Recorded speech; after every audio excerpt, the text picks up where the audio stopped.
Este podcast tem um propósito informativo e didático e não representa qualquer oferta ou conselho de investimento. A Casa de Investimentos pode ter ou vir a ter posições nos títulos que são referidos. Outro tema fundamental, Carlos Moreira da Silva, são as transições de gestão. Isso acontece muito em grupos familiares, não somos eternos e, portanto, há sempre um momento em que uma nova geração assume o poder, mas também acontece em grupos não familiares, sempre que há uma mudança de equipa, de alguma forma. Isso é crítico também, nós sabemos fazê-lo em Portugal, ou então também temos muito que andar. Não sei, não estou capacitado para responder para assim, fazer uma avaliação de uma coisa de âmbito tão alargado. Ouça uma coisa, há muitíssimos bons exemplos de transição de gerações em Portugal. E aqui, à volta, há muitos bons exemplos. Já agora estamos a gravar em Braga, na Casa de Investimentos. À volta em Braga, em Guimarães, na Trofa, em Famalicão, há muitos exemplos de gerações, da mudança de geração ter sido feita não só com bons resultados, como com uma capacidade diferente de evolução e, portanto, com crescimentos mais rápidos depois da transição de geração. Eu acho que isso é um fator que nos deve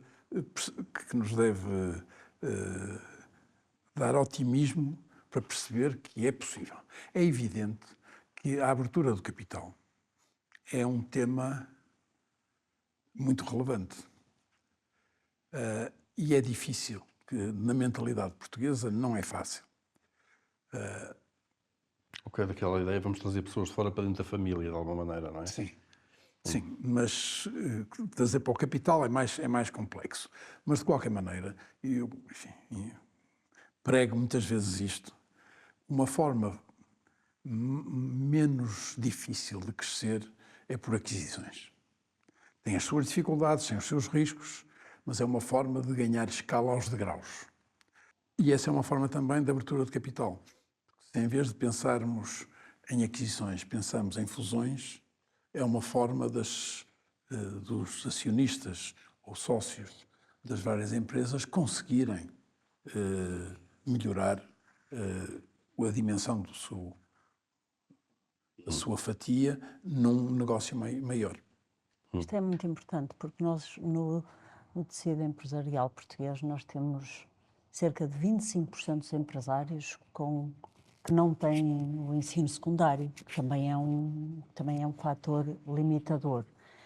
E de facto, quando há esta abertura, e até na passagem muitas vezes geracional, em que já há mais formação, este fator é fundamental. Pode ser de facto aqui a alavanca que a empresa precisa para um grande crescimento, porque estas empresas de pequena dimensão têm um grande problema com o investimento em R&D e têm um grande problema de internacionalização. Mas uma empresa que fatura 100 milhões de euros, muito dificilmente vai ter investigação e desenvolvimento, claro, ou mesmo inovação. Não tem dimensão para isso. Não tem escala. Não tem escala, claro. Não pode ter uma pessoa em inovação. Claro. Tem que ter equipes. E isto exige todos os custos associados. Portanto, essa empresa está dependente da inovação que é feita fora de portas. Eventualmente na academia ou por aí fora. Que também não tem uma ligação como se esperava ou como era desejável tão grande às empresas como deveria ter. Há bons exemplos e maus exemplos. Exatamente. Olha, isto é um outro programa que o BRP está a tentar pôr a funcionar, são os doutoramentos empresariais. Portanto, temos previsto iniciar agora, suponho que em março ou abril, que há as candidaturas às bolsas para doutoramentos empresariais e em que as empresas do BRP não só lançam potenciais projetos, como estão disponíveis para pagar para além da bolsa ao investigador. E desta forma tentar aproximar os interesses da universidade e das empresas. E isto é preciso dos dois lados, porque claro, as empresas precisam de aprender a linguagem da universidade E a universidade também é a precisa aprender linguagem mais prática. Claro. E o timing das empresas, que é um bocadinho diferente. Que são diferentes, o timing. E isto é importante porque agora neste ranking recente a Suíça aparece pelo 14º ano como uma das economias mais inovadoras do mundo. E uma das coisas que fala é o seu sistema educativo ser tão prático e profissional, ter esta grande aliança. Obviamente que é uma economia muito mais rica, com muito mais capacidade de dinheiro para inovar, mas onde também esta ligação e o facto de ter um ensino mais prático e mais profissional faz isto, porque um desajustamento que também me parece que há e que um artigo que li recentemente fala nisso, o artigo é sustentado, aliás, isto é um paper do Lúcio Vinhas de Sousa e do Daniel Dias e diz, eles fazem parte de um think tank europeu e nesse artigo falam exatamente nisto, no facto de, em Portugal, o ensino não estar a corresponder ou a formar pessoas para as necessidades que a indústria tem. Que veem isto como um dos problemas, isto é recente, é uma publicação de setembro deste ano, e veem isto como um problema.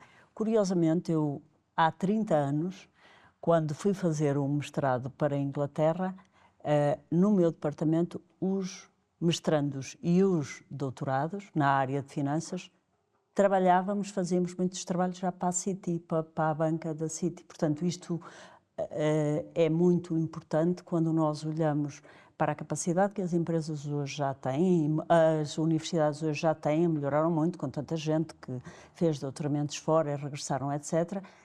Mas fomentar isto e conseguir que se case melhor. Portanto, essa é a ideia dos doutoramentos. Eu pessoalmente estou muito de acordo com isso, porque junta as duas coisas e é fundamental. Deixa-nos falar aqui também da questão do capital. Não sei se até que ponto é que é frase feita, ou que é uma ideia que já não corresponde muito à realidade, que as empresas portuguesas são, por regra, descapitalizadas quando se fala de capitais próprios e que estão muito alavancadas, muito endividadas, precisamente por não terem capitais próprios. Isto é um problema de facto ainda, Carlos Moreira da Silva. A alavancagem das empresas portuguesas desceu bastante. Brutalmente. Desde Da última década. 2012. Desde 2012. Em 2012 o índice era 141% do PIB, hoje é 83%. Bem, é uma mas a alavancagem é muito grande. Muito grande, forçada também com uma grande ajuda de taxas zero e negativas do Banco Central Europeu. Mas é verdade que aconteceu. E a banca teve que o fazer. E isso é algo que se deve aos empresários que perceberam as tendências e perceberam os incentivos que, no fundo, que foram dados para o crescimento. Portanto, estou menos preocupado com a alavancagem. Eu acho que as empresas têm que ter alavancagem. O certo nível de dívida é bom. A dívida é boa. É como sal na comida.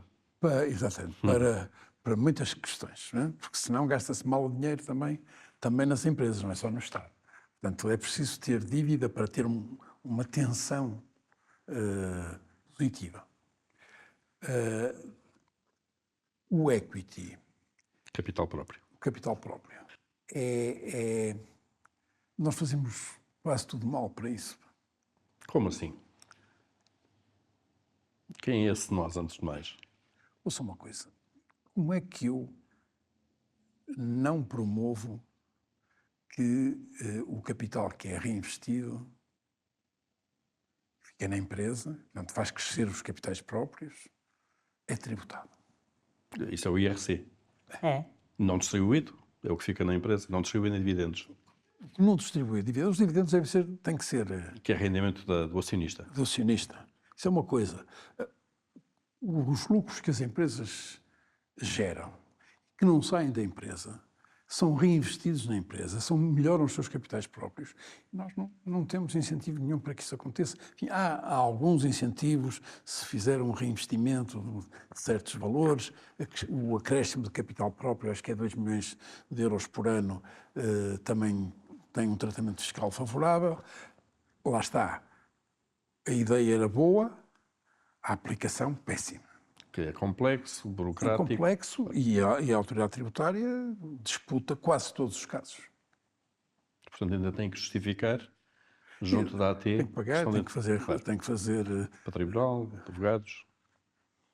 essas coisas todas Claro. que É fazem este nível de este tipo de... Voltamos à desconfiança, de alguma É maneira, isso, não é? claro que sim. E depois é criar uma teia à volta de qualquer benesse que se dá, que se para utilizar se perde imenso tempo e que não sei se no final se compensa, muitas vezes. Não é? Parece que a autoridade tributária não tem formação das decisões que os políticos tomam. Portanto, tem sempre uma interpretação. É quase um outro legislador que nós temos na área fiscal. É pior que legislador, é um regulador e um cobrador. Portanto, desse ponto de vista, eu acho que há muito a fazer e para melhorar, para ajudar a criar mais capital próprio nas empresas. E aí a lei é importante e a questão fiscal é importante. E aí é um ponto que me aparece sempre, porque, de uma forma ou de outra, estes nossos problemas da economia portuguesa estão identificados há décadas, mas não fazemos nada com eles. Entretanto, vemos uma série de países que entraram na União Europeia depois de nós a melhorarem substancialmente, de uma forma brutal. Porquê é que nós não imitamos um país como a Irlanda, que ficou muito pior que nós com a crise bancária, com a crise financeira que teve em 2012, foi muito mais grave lá do que cá. Mas já Apesar tinha. que aqui foi destruído um estoque de capital brutal. Mas porquê é que nós não copiamos quem faz bem? Porquê é que nós não fazemos? Paulo Portas fez uma referência recente ao sistema irlandês, em que tem dois partidos, basicamente, que alternam a governação. Um é à esquerda da direita e o outro é à direita da esquerda. E que têm uma estabilidade legislativa muito grande. Enfim, foram muito criticados pelo sistema de favorecimento fiscal que deram às multinacionais, mas com isso os irlandeses ganharam muitíssimo. Justamente, e captaram os nossos trabalhadores para lá para terem bons salários. Pode-se questionar se no âmbito da União Europeia, se é justo ou é injusto, ou, enfim, que limitações é que há. Mas nós temos que perceber que não podemos ter um sistema fiscal uniforme em toda a União Europeia. Os centros de consumo estão em determinado sítio. E, portanto, se não fizermos nada, se for igual investir na Alemanha, ou mesmo na Polónia e na República Checa, do que for na Irlanda ou na Grécia, naturalmente que o investimento vai todo para o centro. E, portanto, nós temos uma centripetação da atração do investimento. Portanto, é preciso encontrar. E os mecanismos que existem para rebalancear isto são mecanismos fiscais. Claro. Aliás, os próprios governos é que querem sempre ter a autonomia fiscal do seu lado, que é uma das bandeiras da soberania nacional, não é? Pois, é só uma coisa. Não havendo uma moeda única, deixou de haver a capacidade de desvalorização competitiva. Ainda há alguns sítios, mas não é usada. Realmente não tem sido usada na Europa, nos países que têm moeda própria. E, portanto, o regime fiscal é o regime mais importante. E Portugal fez muito bem muitas coisas. Os residentes não habituais, a atração dos pensionistas, que depois têm uma visão negativa. É muito criticado, cá. É muito criticado porque, ao fim e ao cabo, porque é que este senhor que veio da Suécia paga menos impostos do que eu que venho de Portugal? E eu penso ao contrário. Penso, este senhor da Suécia, se não pagasse menos impostos, não vinha para cá. E os que pagam, mesmo que sejam menos, diminuem os impostos que nós deveríamos pagar. Claro, além de todos os outros, consumo, dinamização da economia, por aí fora, claro. Tudo o resto, mas de uma forma aritmética é muito fácil. De facto, eles estão a pagar impostos que deveriam diminuir a nossa carga tributária. E, mas não foi isso que aconteceu. Não aconteceu. Pois, a questão é essa. Mas aumentou o crescimento da economia. Isso não tenham dúvida. É lógico. Que hoje isso acontece. Enfim, vamos ver como é que isso progride, porque não está estável. Ainda ligado a esta questão do capital, nós temos um mercado de capitais. Eu sei que tem posições muito singulares sobre isso, Nós temos uma bolsa que definha em Portugal. Não temos sequer 20 empresas para fazer um índice PSI 20, de alguma maneira. Isto é um problema ou não? Vocês veem isto como um sintoma, como uma causa, ou é um bocadinho indiferente? Bom, a Casa de Investimentos gere carteiras de gestão individual e o fundo PPR Save and Grow e gerimos maioritariamente em ações. Nós não investimos em empresas nacionais, já o fizemos, mas hoje a nossa dimensão já não nos permitiria investir em Portugal. Vender que fosse 1 ou 2% de uma carteira poderia levar vários dias e termos que assumir riscos de liquidez que não fazem sentido. Mas há um motivo maior, obviamente. Na nossa filosofia de investimento, para nós, só as melhores empresas servem e nós queremos estar, de facto, nas tais geografias onde as empresas têm muito mais capacidade para prosperar do que na nossa, e temos algumas empresas europeias, mas até grande parte daquilo que temos é nos Estados Unidos, como aliás o próprio índice MSCI global tem cerca de 72, 73% das empresas são empresas americanas, porque a economia está muito mais em bolsa, a economia europeia sempre foi mais bancarizada. E por isso era bom, de facto, que tivéssemos empresas grandes, que tivéssemos empresas maiores, mas, sinceramente, aquilo que Portugal poderia fazer para desenvolver o seu mercado de capitais, para melhorar o seu mercado de capitais, era criar uma situação ao estilo da Irlanda ou ao estilo do Luxemburgo, em que há uma legislação mais rápida. Por exemplo, a Casa de Investimentos demorou 4 anos para ter uma licença para operar. 4 anos. 4 anos. Para ter a licença para o fundo abrir, foram quase outros 4 anos.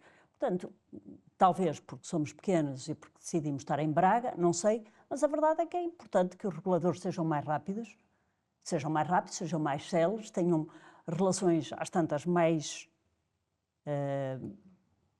justas com os regulados, porque é um dos problemas que é apontado à União Europeia e para nós, e no nosso caso, é ainda pior. Que é a demora a questão da decisão regulação, dos a reguladores. questão Claro. dos reguladores. Aliás, a OCDE e o FMI fizeram recomendações específicas a Portugal sobre ordens profissionais, sobre regulação, etc, etc. Nós temos casos em que temos quem legisla depois a fazer o acompanhamento e a prestar os serviços nessa área. Portanto, primeiro complica para depois... E tudo isto está num relatório, claro, quer do Fundo Monetário Internacional, quer da OCDE. Por isso, eu diria que aqui, e tive a oportunidade de o dizer também recentemente, quando questionada publicamente, é que, efetivamente, para mim, o importante não é se estou a investir, para mim, que tenho que fazer o melhor, obter o melhor retorno possível com um nível de rendimento aceitável para o dinheiro dos meus clientes.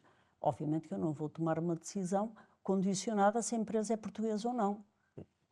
Da mesma maneira que compramos um carro, um BMW, ou compramos produtos nos supermercados de outras marcas, eu tenho que fazer o melhor uso possível, investir da melhor forma possível. De facto, é a regulação, é a legislação, é a capacidade do Estado olhar para isto como entidades promotoras de criação de riqueza. As empresas é que criam riqueza no mundo. As empresas é que criam riqueza. E olhar para empresários de uma forma um pouco demoníaca, ter que muitas vezes é uma questão cultural, não faz sentido nenhum. Portanto, eu diria que às tantas nós temos um mercado de capitais que promovemos. No fundo, é o resultado da economia, Carlos Moreira da Silva. Esta é a perspectiva de um investidor. A perspectiva de um empresário é um bocadinho diferente. Que valor é que a Bolsa, o mercado de capitais, traz às empresas? E esse é difícil de conseguir. O problema não é só nacional. É um problema, exceto os Estados Unidos e a China, os mercados de capitais hoje são pouco uma má fonte de capital. Portanto, já nem é essa coisa de vou levantar capital, como é evidente, alargar a base acionista, dinheiro para investir, para inovar, por aí fora. Já não é tanto isso. É muito difícil. Quer dizer, há alguns casos, sobretudo casos bem-sucedidos, aliás, que estiveram em fundos de capital de risco e a saída foi feita por um IPO, mas são poucas. Portugal, se calhar, não tem dimensão para ter uma bolsa. E o que faz sentido, enfim, ela está associada à Euronext, mas de facto tem um tratamento independente. Eu não sou um grande crente em mercados de capitais. E as empresas com capacidade ou com dimensão podiam estar cotadas Noutro sítio qualquer. Mas o que é natural é que a Bolsa Portuguesa fosse fundida com outras mais dinâmicas, maiores, e, portanto, nós não temos, isto é um bocadinho como a TAP, não temos que ter... Ser donos da empresa. Temos de ter uma coisa eficiente, que funcione, que adicione Uma bolsa valor. que é só nossa. Porquê? Se a lógica é a atração de capital, quanto mais alargada for, melhor. Claro, fica exposta a um Mais potencial de investidores muito maior. Claro. Portanto, eu não quero ter uma TAP só portuguesa e também não acho que ter uma bolsa só portuguesa seja uma grande solução. Eu gostava aqui de focar, e já que estamos a chegar ao fim, 2 pontos que eu acho que nós temos uma deficiência enorme, que é uma tolerância para o risco e capacidade de arriscar. Acho que culturalmente não temos. Arriscar, sair do emprego certinho para inovar, para empreender, para fazer alguma coisa. Nós não fomos muito ensinados assim, na nossa casa, pelos nossos pais, e depois por uma questão que é a transparência, e que a transparência na nossa economia é um bocadinho transversal. Vem do Estado, da forma como cria as leis ou as regras e, por exemplo, até a forma como é apresentada agora a nova tributação para quem investe em ações com aquela benesse de ser 10%, só paga sobre X%, não sei o que, as pessoas vêm-se desgraçadas para fazer aquelas contas, e legisla de uma forma confusa, complicada, etc. E depois da forma como deixamos, pelo meio de tudo, semeados potenciais conflitos de interesse. E eu gostava de dar aqui um exemplo do que é a nossa gestão do Fundo da Segurança Social, e o que é a gestão do Fundo Soberano da Noruega. E aquilo que o Sr. Engenheiro há pouco falou, e quando falou da Irlanda, quer seja à direita, quer seja à esquerda, como é que determinadas linhas que são traçadas são cumpridas independentemente do partido que o governa. E já agora o Fundo Soberano da Noruega foi criado com as receitas do petróleo, e a partir de determinado momento, porque se entendeu que quem vive hoje na Noruega não teria o direito de gastar, de consumir aquela riqueza toda e, portanto, há que perpetuar esta riqueza no tempo e pô-la a criar riqueza para todos. Ora, o fundo começou por investir maioritariamente em obrigações e muito a partir de 2000, 2004, começou a investir muito mais em ações. Durante a crise financeira de 2008, tinha cerca de 40% em ações e o restante em obrigações, ações por todo o mundo. Aliás, hoje é dono de cerca de 1,5% das ações a nível mundial e obrigações de governos e de empresas, etc.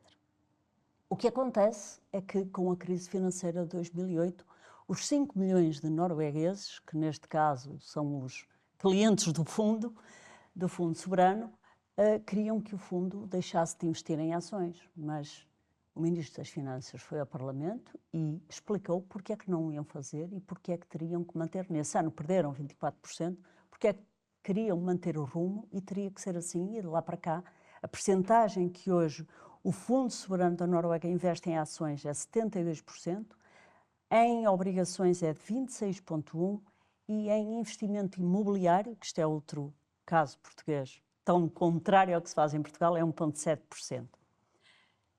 Ora, quando comparamos o que acontece em Portugal, o fundo, o chamado Fundo de Estabilização Financeira da Segurança Estabilização Financeira da Segurança Social, investe em dívida pública portuguesa em 51,5%, Dívida pública estrangeira em 23,6%, 19,5% em ações, contra os tais 72% de fundo da Noruega, tem uma liquidez de 4%, e dívida privada e imobiliário tem cerca de 1,4%. Escusado será dizer que a rentabilidade anualizada nos últimos 5 anos é de 1,97%, a de fundo soberano da Noruega é de 8,72%. Anualizada. Anualizada. Pois, há uma Portanto, diferença grande. mas a questão é esta, é que nós, quando vamos consultar o que se passa com o NBIM, qualquer português ou qualquer cidadão do mundo tem muito mais informação sobre o que faz o NBIM do que faz o nosso Fundo Soberano. Esta ideia de que não temos que prestar contas a quem paga por estas coisas é uma coisa que está errada, está profundamente errada na sociedade portuguesa, porque nós todos, o dinheiro não é do Estado. E dizia Margaret Thatcher, o dinheiro é dos contribuintes, social, claro. é de quem paga Claro. impostos. É dos cidadãos. É dos cidadãos. Claro. Já agora, a Emília sabe isso melhor do que eu, isso decorre da lei, não é? As percentagens que o Fundo de Ação Social pode investir. Mas não devia poder Não investir em devia, dívida portuguesa. ou se confia nos gestores, sobretudo dívida portuguesa, porque isso foi feito na altura da crise. Isso é manter o risco todo cá dentro. É pôr os ovos todos no mesmo cesto. Porque se um dia há um problema, e já houve, e pode voltar a haver, problema até mais grave com as finanças públicas, isso afeta também, obviamente, a reforma das pessoas que estão dependentes disso. E devia ser diversificar o risco. Portanto, Nós expostos a Portugal já estamos, não é? Correto. E, portanto, há uma série de perversidades a esse nível. É um exemplo de como as coisas não são pensadas, não são estruturadas, não têm a tal governance, que também era importante nas entidades do Estado, e não há uma visão de longo prazo. Não há uma visão de longo prazo. Este é um dos temas, um dos capítulos mais importantes na análise daquilo que eu referia como o garrote fiscal do trabalho. Porque não só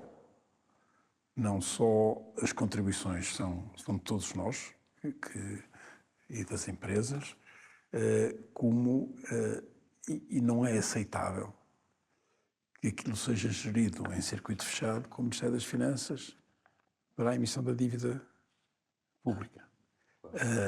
E o que a Emília diz, que é totalmente verdade, se se analisar mais de 5 anos, se analisar desde a criação do Fundo de Estabilização, o rendimento é menos de 1% ao ano. Ora bom, não é aceitável. Isto é falta de competência. Quer a legislar, quer a gerir. Claro. E nós não podemos depois ter bons resultados não com práticas destas. A inflação. Portanto, era importante que a economia portuguesa mudasse, era importante que quando estas coisas são definidas e traçadas, devem ser com visão de longo prazo e não para que venha depois um governo diferente mudar tudo outra vez. E aí vamos sempre à mesma coisa, não é? Voltamos ao mesmo. Porque é que quem vem de fora, porque é que o capital vai querer investir ou vir para Portugal? Que é a coisa que nós mais precisamos, porque estamos a construir um estoque de capital, ou a tentar construir, que foi destruído, que a crise financeira destruiu de uma forma brutal em Portugal, não só aquilo que estava nos bancos, mas os dos acionistas dos bancos e tanta coisa mal feita e tanto endividamento nas empresas. Portanto, tudo isto é extremamente relevante para a capacidade que uma empresa tem, e sem capital não há inovação, não há crescimento, não há criação de melhor emprego, não há melhor educação. Sem capital não há nada. O capital é que faz falta e nós devemos privilegiar, de facto, boas práticas, e Sr. Engenheiro, o Instituto Português de Corporate Governance devia também promover essas boas práticas, de alguma maneira. Estas boas práticas no Estado, nas instituições de Estado, e o Estado estar no mínimo de instituições. Mas é assim, não vamos acabar isto nesse tom negativo. Eu estou aqui perante 2 empresários, de alguma maneira, não é? Em setores diferentes, mas criaram, investiram em diferentes negócios. Muito rapidamente, Carlos Moreira da Silva, uma razão para investir em Portugal, de alguma maneira, para criar um negócio, para quem tem uma ideia, para quem tem essa ambição, de alguma maneira. Não é fácil. Eu entendo. Não é depois fácil. desta conversa toda. Não é fácil. Saber as dores que vão tendo. Só mesmo se pusermos um bocadinho de emoção, é que o fazemos, senão fazemos fora. Nós, durante muito tempo, a criação de empresas em Portugal tinha uma motivação que era os salários baixos. Eu acho que hoje nós não podemos, mesmo que ainda sejam baixos, e são, esse não pode ser o argumento. Porque há outras geografias muito mais baixas.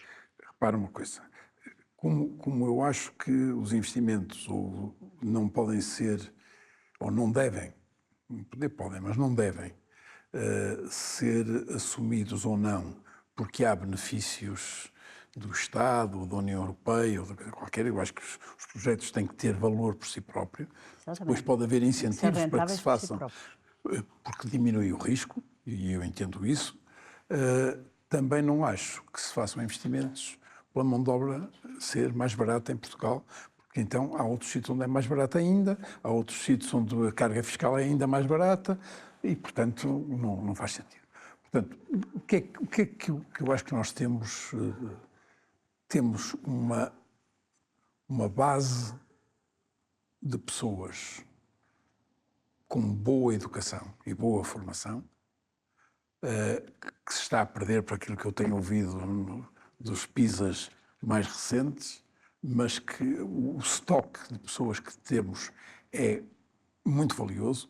Infelizmente, muito saiu de Portugal e nós temos que ser capazes de os cativar e atrair outra vez. Não faz mal nenhum irem para fora, eu acho que só faz bem. Mas O bom é que regressem depois, agora com mais experiência, não é? Com mais que voltem. E que acreditem que isto pode ser diferente. E eu acredito que pode ser diferente. Mas é preciso continuarmos a lutar e esse é o papel do BRP, é criar condições para que a economia cresça mais e que a economia crescer mais quer dizer mais investimento, mais empresas, mais setor privado e menos custo público nos serviços grátis.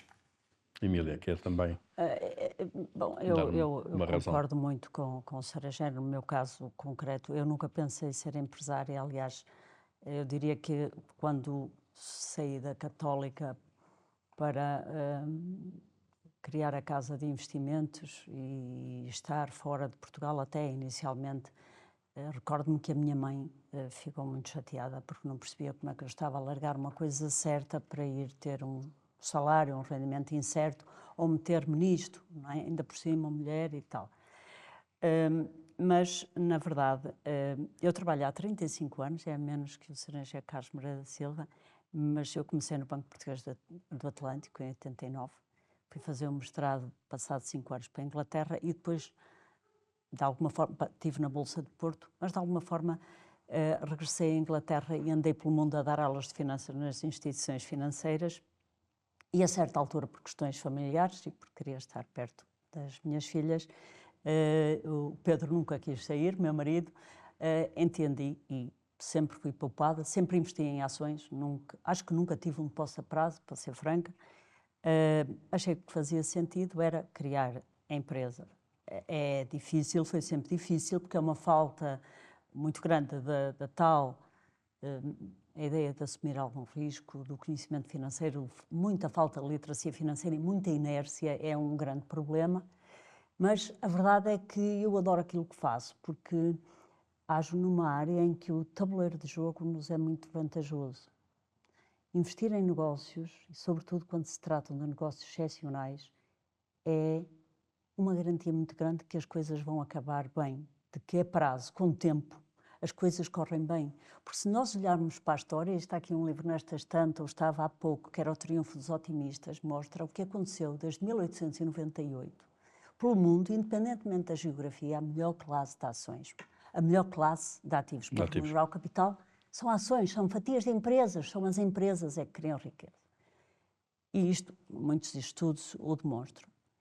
Para além disso, eu também gosto da confiança, do facto dos clientes confiarem que eu lhes vou tratar o dinheiro e geri-lo como gostaria que gerissem o meu. Por isso, tem valido muito a pena fazer este trabalho, ajudar a passar conhecimento e por isso tenho mesmo a experiência de que as pessoas aprendem, de que é muito importante a literacia financeira e económica, porque é um grande potenciador para que as pessoas acumulem riqueza, sejam mais donas de seu destino. Quem percebe o rendimento composto percebe que deve ter cuidado com dívidas e assumir menos, portanto tem uma vantagem enorme ao longo da sua vida, e aquilo que vejo nos 14 anos de experiência na casa é que muitas destas pessoas, alguns clientes, têm pena de não terem começado há 20 anos, ou há 25, ou há 30, e nós hoje estamos a começar cada vez com investidores mais pequeninos e criar uma geração de investidores que espero, porque aprendem desde cedo a ter fatias de bons negócios mundiais, a ter um bocadinho, uma percentagem de um negócio extraordinário,